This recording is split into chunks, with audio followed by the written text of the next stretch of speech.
So over here, you can see that I have two layers, one with the screen right here and one image. So let's say I want the image to be shown on the screen. So let me just go around and bring the screen on the top right here, just like this.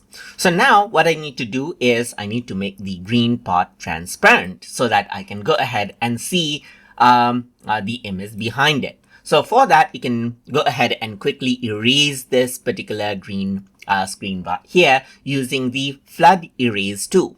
So to do that, you can simply go to pixel, and then what you can do is you can go around over here onto erase section and then choose flood erase tool. Go ahead and select it, and as you go ahead and click on a particular color, let's say for example this one, it will be erased.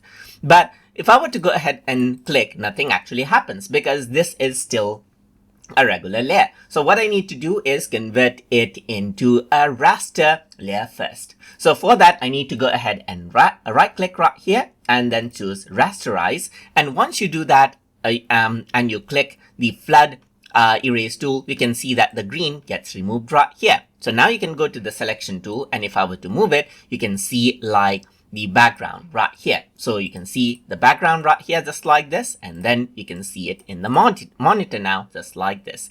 If I were to disable it, you can see that this is simply transparent. So that is basically how you can go ahead and utilize the flood erase tool to quickly erase out a particular color inside of Affinity. So hope you guys learned something as always. And as always, please like, comment, share, and subscribe.